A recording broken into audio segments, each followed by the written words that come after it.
Olá, advogado, olá, advogada, seja bem-vindo, seja bem-vinda a mais um Lawyer to Lawyer da Freelaw. Meu nome é Gabriel Magalhães e é um prazer estar aqui com vocês novamente. Estamos já no episódio 57 do Lawyer to Lawyer e hoje eu tenho o prazer de receber a Bruna. A Bruna é advogada e pós-graduada em interpretação de conferências em inglês e português pela PUC São Paulo. Ela possui extensão universitária no curso de Direito Norte-Americano pela Fordham University de Nova York. E ela também é pós-graduada em Direito Penal e Processual Penal e é sócia fundadora da empresa Descomplicando o Inglês Jurídico e criadora do canal do YouTube Descomplicando o Inglês Jurídico. Recomendo bastante que vocês acompanhem o trabalho dela, porque é bem bacana o Descomplicando o Inglês Jurídico. Ela também é professora de Inglês Jurídico e Direito Comparado, além de ministrar palestras sobre esses tópicos. Ela trabalha como criadora de cursos de inglês jurídico para a magistratura e também para os ministérios públicos estaduais no Instituto EduSere de Brasília. Por fim, a Bruna é professora de curso de extensão universitária de inglês jurídico da PUC São Paulo. Quais são as oportunidades que surgem aí para os advogados com inglês jurídico? Como é que o seu escritório de advocacia pode ganhar mais dinheiro com inglês jurídico? Como que funciona esse ramo de traduções jurídicas? Como que o seu escritório pode ganhar mais eficiência caso precise de traduzir algum contrato, algum documento jurídico? Estou bem animado para a conversa de hoje, Bruna. Só espero que a gente faça ela em português, porque o meu inglês não está tão afiado como o seu, viu? Seja bem-vinda. Pode deixar. Obrigada, Gabriel, pelo convite. Eu conheço a Freelaw há algum tempo, sempre estou ligada no conteúdo de vocês, inclusive sempre recomendo para os meus alunos, para os meus tradutores, então uma honra estar aqui com você. E vem estudar com a gente que você desenrola esse inglês aí. Já falei com você antes do episódio que eu estou precisando de estudar com vocês e vamos conversar sobre isso sim. Vamos lá. Conta um pouquinho mais do seu trabalho, Bruno. Como que surgiu a sua empresa? Como que você fez essa migração? Né? Você era advogada mesmo, até que ficou por conta do inglês. E qual que você acha que está sendo a importância disso assim, nos dias de hoje? Como que os advogados podem aproveitar assim, o inglês jurídico em suas carreiras? Bom, vou começar com uma breve história. Então, desde que eu entrei na faculdade de Direito, eu dava aulas de inglês para ganhar uma grana, essa coisa, né, de adolescente e tal. Entrei com 17 anos. E no terceiro ano de faculdade eu tranquei, fui passar um ano nos Estados Unidos de intercâmbio, voltei, continuei dando aula, e aí eu terminei a faculdade, passei na ordem e resolvi que eu não queria ser advogada. E aí eu morei 2 anos em Londres. E aí voltei para o Brasil em 2010, isso. E aí eu dei aula por mais alguns anos e fiquei um pouco cansada de dar aula de verbo to be, de iniciante e tal. E uma coisa que eu não queria advogar, mas eu sempre gostei muito de estudar direito, né? A língua inglesa sempre foi uma paixão e o estudo do direito também sempre foi uma paixão. Então eu falei, não, vou então me qualificar, vou fazer alguns cursos para dar aula para advogados, porque a gente sabe que ensinar inglês técnico jurídico, se você não tem faculdade de direito, uma formação em direito, é muito difícil, porque é uma linguagem completamente específica. E aí eu fui procurar alguns cursos para fazer e descobri que não existiam. Então eu criei os conteúdos e aí comecei com um aluno particular, 2 alunos particulares, até que em 2018 eu vi que isso realmente era uma empresa e aí eu fundei o Descomplicando o Inglês Jurídico como empresa. Eu comecei o Descomplicando como um canal no YouTube, fez algum sucesso já na época. Então o Descomplicando o Inglês Jurídico surgiu em 2018 com o propósito de fazer treinamento tanto de advogados, né, para falar um inglês técnico.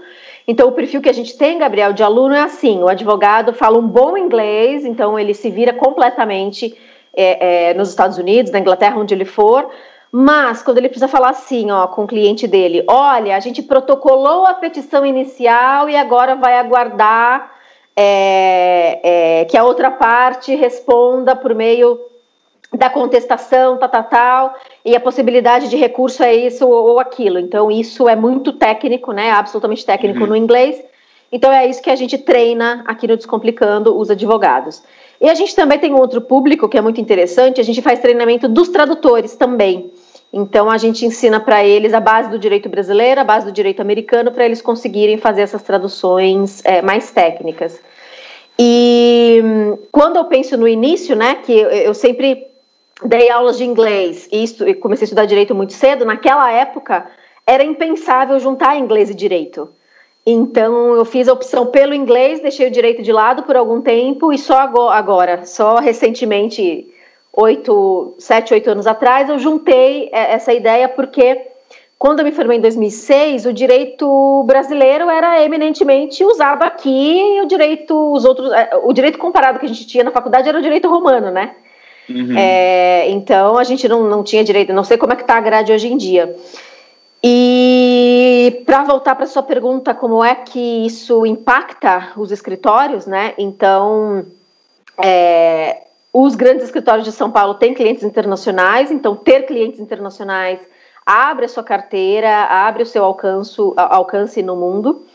E é possível você se comunicar com o cliente mandando traduzir os e-mails e os documentos plenamente, mas se você atende o cliente numa call, se você consegue discutir um processo com ele tete a tete, vamos dizer assim, né? Se você entende que a estrutura do direito brasileiro é uma, que vem da civil law, a estrutura do direito americano, por exemplo, é outra, que é a common law, jurisprudência no Brasil é uma coisa, jurisprudência nos Estados Unidos é outra, você ganha o seu cliente, você ganha muito mais a confiança do seu cliente, né? Então, esse direito comparado é essencial. E eu vejo uma grande oportunidade para os escritórios que ainda não têm clientes internacionais, agora, nesse mundo durante e pós-pandemia, porque a gente vai ter, infelizmente, né, muitas recuperações judiciais, a gente vai ter muitas falências, a gente vai ter muito problema com contrato e contratos internacionais. Então, esse é um ótimo momento para quem ainda não tem esse treinamento começar a ter. E, como eu te disse, né, para o aluno ter esse treinamento de inglês jurídico, o inglês dele tem que estar razoavelmente bom, né, no intermediário, e aí a gente vai treinar, então, né, como falar com o seu cliente das fases do processo. A gente tem, por exemplo, alunos que trabalham só com recuperação judicial, então os nossos professores criam conteúdo só disso, né, então eles estudam o Chapter 11, Chapter 13, por que chama Chapter, da onde surge isso. Então, o inglês jurídico é muito mais do que juiz é judge, sabe? Então, é muito mais um estudo comparado mesmo. E tendo profissionais qualificados nisso, o escritório tem muito a ganhar, né? Enfim, diversificar a carteira e passar muito mais confiança pro advogado lá de fora.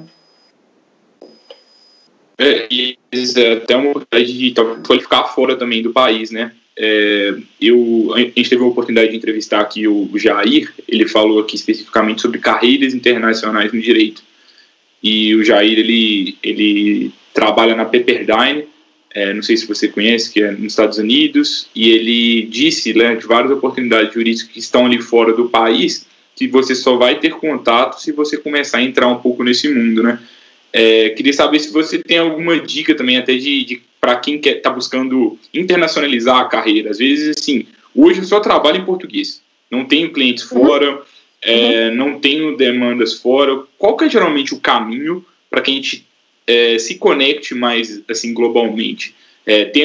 Vocês têm algum tipo de convênio com alguma instituição, ou você se recomenda alguma instituição? Como que você daria alguma dica, assim, para os advogados nesse caso? Olha,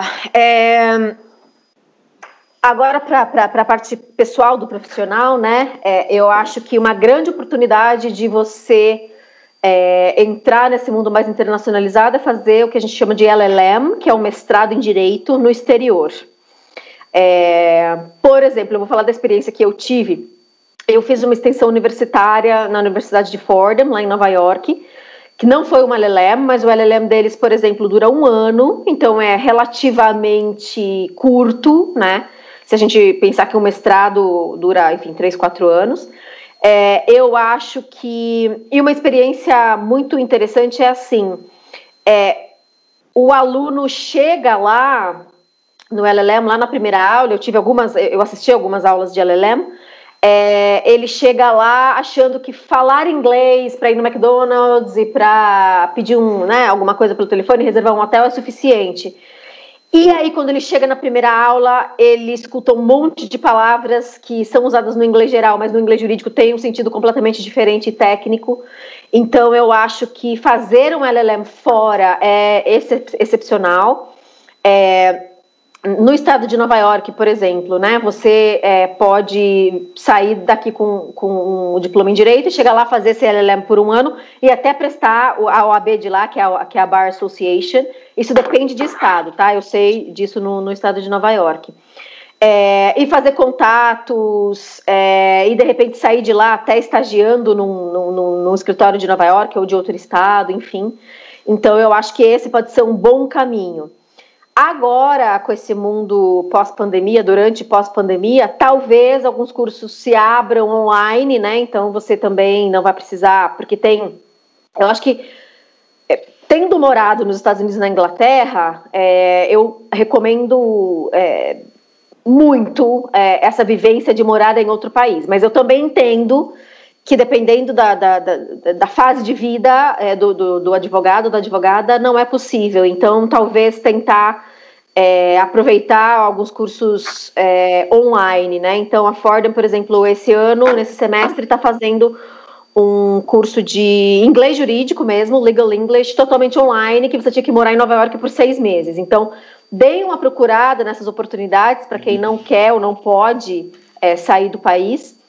Mas, enfim, a minha dica é se conecte com professores estrangeiros, com alunos estrangeiros, e essa rede vai fazer com que você talvez até estagie em algum lugar, ou algum escritório tenha algum cliente no Brasil e contrate você. Enfim, eu acho que o estudo é sempre um bom caminho, mas saiba que saiba que você tem que se preparar para você até aproveitar o seu LLM ou até um curso de extensão universitária um pouco menor de tempo, porque se você chegar cru, se você não souber falar, se você não souber como é que fala, juiz, ministro, interrogatório, e se você não sabe a base do sistema da Common Law, você vai passar algumas semanas entendendo isso e não aproveitando o curso. Então, chegue lá preparado, e eu acho que é uma ótima oportunidade. Então, aproveita agora que algumas coisas estão virando online, vão ficar muito mais baratas, né?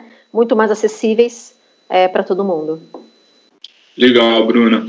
E, assim, sobre tradução jurídica, é uma oportunidade de carreira, né? Você se tornar um tradutor. Como que assim, podia falar um pouquinho mais sobre esse caminho aí que algumas pessoas podem trilhar, e da mesma forma, para os escritórios, como que eu consigo encontrar uma boa equipe de tradução jurídica? Como que eu escolho? Qual que é a melhor forma para isso? O que eu devo levar em conta, assim, caso exista essa necessidade?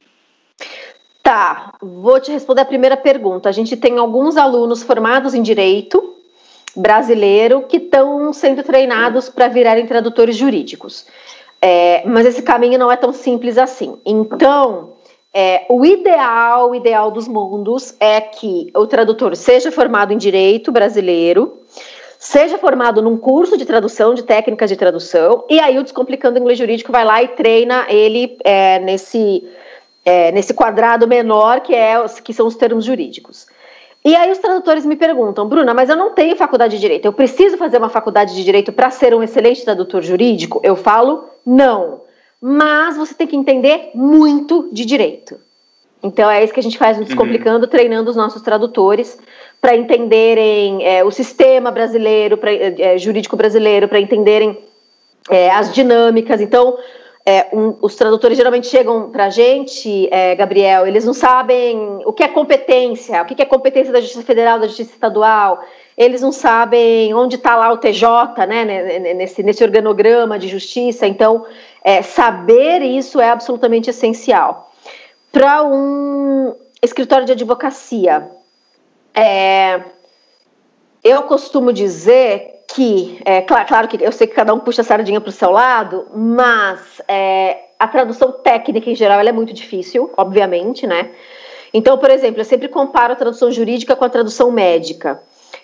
Imagina um tradutor que não tenha ideia absolutamente alguma ideia, como eu, tenho que confessar que não tenho, do funcionamento do corpo humano, né? O que leva o sangue, o que traz o sangue, para que serve o pâncreas, essa coisa toda. Mas você se dedica algum tempo a estudar o funcionamento do corpo humano e aí você começa a entender como é que fala isso em inglês, como é que fala isso em espanhol, etc. Porque o corpo humano é o corpo humano aqui na China. Porém, se você está fazendo traduções, ou melhor, se você tem esse seu cliente lá nos Estados Unidos, você vai ter que estudar o direito americano para você adequar as traduções. Porque, por exemplo, um recurso para o STF brasileiro é muito diferente de um recurso para o para a Suprema Corte americana. Então a gente tem competências diferentes, as hipóteses de cabimento, por exemplo, de habeas corpus no Brasil não são as hipóteses de lá. Tem muitos termos que existem no Brasil e não existe uma tradução para a língua inglesa, então a gente tem que explicar isso no inglês ou vice-versa. Então, a tradução jurídica ela é uma tradução sui generis, dentre a tradução técnica, nesse sentido. Então, eu entendo que os escritórios vão atrás de valores mais baixos para os seus clientes, obviamente, porque existe lá um orçamento limitado, é claro. Mas prestem atenção na formação desses tradutores. Então, eu acho que uma boa pergunta para vocês fazerem, vocês escritórios fazerem para a agência que vocês estão contratando ou para um tradutor é assim: você é formado em direito? Não, não sou. Tá. Mas você você já estudou direito, você se formou de alguma maneira em algum curso que não faculdade, mas você tem um profundo entendimento da Civil Law, um profundo entendimento da Common Law. Então, eu acho que esses são pontos cruciais. Porque aqui na minha empresa a gente também faz tradução jurídica, a gente tem um time de tradutores que inclusive são todos formados em direito, todos formados em tradução, com LLM e tudo mais, e às vezes a gente pega algumas revisões. Então já teve escritório que contratou um tradutor, enfim, que obviamente não vou falar o nome, não tinha a menor noção do que estava fazendo, porque nunca tinha lido nada de direito, e aí ele traduzia vara, sabe, vara de família, vara civil, tal, por stick. Por stick no inglês, que stick é realmente o pau, né, ou a vara. Então, já também tive pedido de clientes assim: Bruna, eu preciso traduzir esse texto, a primeira vez, né, o nosso primeiro contato. Bruna, eu preciso traduzir esse texto, qual é o seu orçamento? Meu orçamento é esse. E aí a contratante falou para mim: Bruna, você me garante que você não vai passar isso no Google Tradutor e me entregar? Porque eu já tive problema com isso. Eu falei: isso é absolutamente impensável. A gente tem um time de tradutores onde todos são formados em direito, né? Expliquei toda a formação. Então, se ela me fez essa pergunta, é porque ela já recebeu traduções jogadas no Google Tradutor e sem revisão nenhuma. Então, assim, eu não sou absolutamente contra o Google Tradutor ou qualquer tecnologia de tradução. A tecnologia está aí para a gente tirar vantagem dela.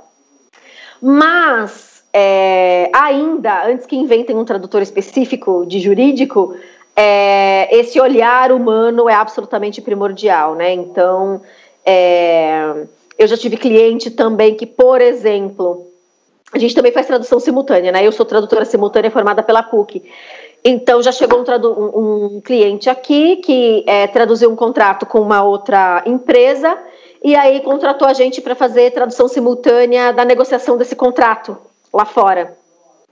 Eles contrataram a gente para uma reunião de 1 hora, mas a gente acabou fornecendo para eles 6 horas porque a gente teve que discutir a tradução ruim daquele contrato. Então, as partes não conseguiam chegar a um consenso, porque uma entendia de uma forma e a outra entendia de outra forma, por causa da tradução mal feita. Então, se economizou na tradução, mas se gastou 6 vezes mais do que era para ser gasto nessa negociação de tradução simultânea. Então, eu entendo que a preocupação, né, novamente, do escritório é o orçamento, mas, assim, uma boa tradução com uma boa revisão, infelizmente, ainda não é barata, mas se você está falando de um contrato de 2, 3, 5, 10 milhões de dólares, não é na tradução que a gente que se recomenda economizar. Então, desconfiem de orçamentos extremamente baixos. Para ter um time que eu tenho hoje, eu tenho que remunerá-los à altura, né? Então, se eu brigar só por preço no mercado, que não é o objetivo, eu vou contratar, enfim, tradutores que não têm esse conhecimento. Então, tenham cuidado na contratação, né? Vejam se essa empresa tem a nossa empresa é especialista só em tradução jurídica. Eu entendo que tem outras empresas especialistas em traduções técnicas de várias áreas, mas realmente você, como cliente, né, verifique se há essa formação e essa experiência no jurídico, para evitar prejuízo para os seus clientes, né, de um modo geral. Legal, mitigar risco, né? Às vezes eu fiz um contrato excelente e aí traduziu errado, aí não adiantou nada, né? Então, perfeito. acho que realmente... Você gastou muitas horas dos seus advogados na hora de traduzir, se você quis economizar, e vai causar um problema lá na frente, né? E, Bruno, assim, uma coisa que eu acho muito legal do seu trabalho, eu já acompanho há algum tempo, é como que vocês produzem conteúdo, né? Vocês têm uma vertente bem forte de produção de conteúdo. Eu queria que você falasse um pouco disso e, assim, como você tem muitos clientes advogados, escritórios de advocacia, também falasse um pouco, assim, o que você acha que os escritórios estão fazendo de errado, assim, nesse ponto? Porque se a gente for ver, vocês são até uma empresa recente, por mais que você já tinha sua carreira ali antes como professora, né, já consolidada, e estão crescendo, assim, bem rápido, e a gente vê ali em contramão que os escritórios de advocacia eles têm uma dificuldade grande de captação de clientes, e é óbvio que são mercados distintos, mas eu entendo que a gente pode sim tirar ensinamentos de como que a sua empresa, por exemplo, está crescendo para que o escritório também possa crescer. O que você tem a compartilhar sobre isso? Legal. Bom, o seu primeiro ponto que é conteúdo, né? Então, assim como a Freeló, a gente cria, sim, muito conteúdo gratuito. A gente tem cursos pagos, claro, mas a gente cria muito conteúdo gratuito. Então, a gente tem o nosso blog, a gente tem um canal no YouTube. Eu faço também bastante posts nas redes sociais. Tem a Fernanda Vitarelli, que trabalha aqui comigo, que é nossa tradutora, nossa professora, que entende muito de marketing digital. Então, ela também me ajuda muito nessa parte. Sempre agradeço a ela. A gente sempre recebe pelo menos uma pessoa por mês para fazer um webinário gratuito. Então, já recebemos professores de direito de outros países, até para os advogados de um modo geral testarem o seu inglês, né? Então, numa palestra de 1 hora, né? Você consegue entender tecnicamente aquilo, você consegue me explicar o que o palestrante falou, enfim. O nosso crescimento, ele é ainda orgânico, isso é excelente. Então, nossos alunos nos recomendam, nossos clientes nos recomendam também. Para o ano que vem, a gente planeja ser mais agressivo em relação ao marketing, de campanhas pagas e tudo mais, mas, por enquanto, realmente, a gente dobrou de tamanho, literalmente, de 2019 para 2020, tanto na parte de aulas quanto na parte de traduções. Então, você me perguntou o que os escritórios estão fazendo de errado. Eu acho que alguns pontos. Eu acho que, por exemplo, primeiro, alguns escritórios exigem o inglês do colaborador, né, do advogado, mas aí o advogado é contratado com muita expectativa de lidar com clientes internacionais, mas aí ele fica 2, 3, 4, 5 anos sem falar inglês. Então eu acho que isso é um pouco frustrante. Eu acho que os testes, eu tive uma experiência muito interessante. Eu fui para um escritório no ano passado, obviamente antes da pandemia, em novembro, em São Paulo, e o sócio do escritório me contratou para fazer o seguinte: ele tinha lá uma equipe de 10 advogados e 8 falavam muito bem inglês, mas ele não sabia se eles falavam inglês jurídico. Então eu fui lá e realmente nenhum deles falava inglês jurídico. Uns falavam um pouquinho, outros nada. Então, assim, para os escritórios, se vocês estão fazendo a seleção de advogados, né, ou se vocês querem transformar os advogados que vocês já têm, vocês querem transformá-los em um ponto de contato com o cliente internacional, vocês têm que entender se ele fala inglês jurídico, porque eu falo que inglês jurídico é uma língua dentro da língua. Então, a gente tem a língua inglesa. Como a gente tem a língua portuguesa, né, a gente tem o português médico, a gente tem o português de engenharia. Então, por exemplo, Gabriel, acredito, né, que se hoje 2 oncologistas discutissem um caso usando jargões técnicos, eu e você não iríamos entender, por mais que nós sejamos nativos do português, né? Então, eu acho que os escritórios têm que ter essa consciência de que o inglês jurídico é diferente de falar o inglês geral. E também, como eu já disse, né, nessa parte da tradução, estejam atentos a quem vocês vão contratar, porque, na minha opinião, né, na minha experiência, não vale a pena arriscar um projeto de um valor considerável numa tradução não tão bem feita. E para os advogados é isso, estudem inglês, estudem o inglês técnico, vão fazer LLM, vão fazer extensões universitárias para realmente abrir oportunidade para vocês, porque, como eu disse, principalmente pós-pandemia, a gente vai ter muitas discussões contratuais internacionais, principalmente, então eu acho que é um bom caminho para os advogados seguirem. Legal, Bruna. E sobre produção de conteúdo também, que os próprios advogados fazem para os seus clientes, você também acha que eles estão fazendo alguma coisa errada, ou você tem alguma dica, assim, pela sua experiência, de como que vocês produzem conteúdo por aí?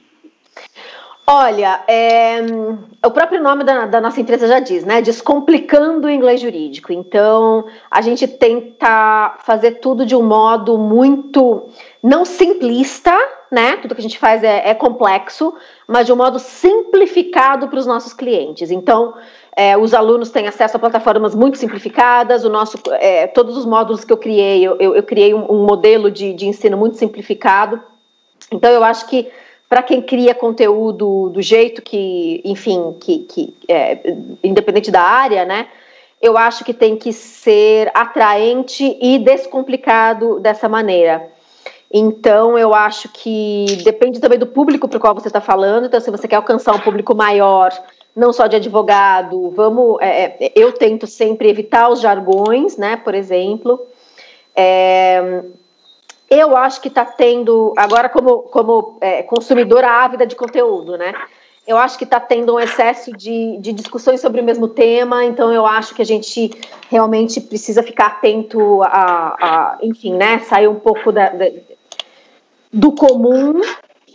Eu tenho um parceiro também, o Eric, e ele é fundador da Bits Academy, e eles são uma empresa, não estou ganhando jabá nenhum, tá?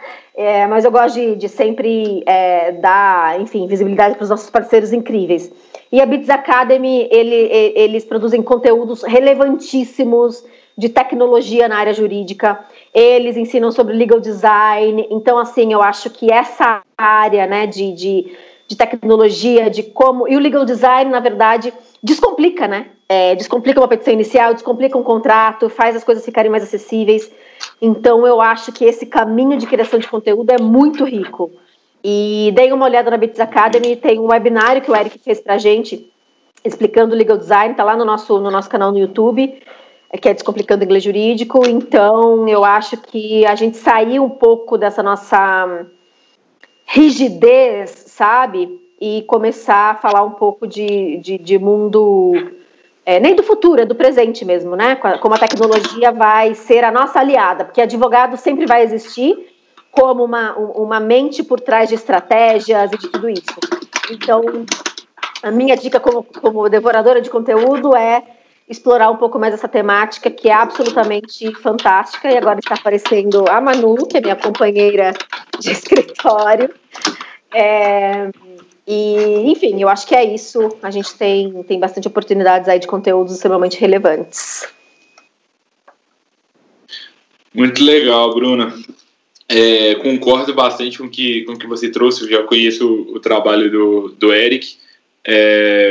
Não conheço ele pessoalmente, eu acho, mas já vi ele várias vezes assim, no LinkedIn, e é bem bacana o trabalho.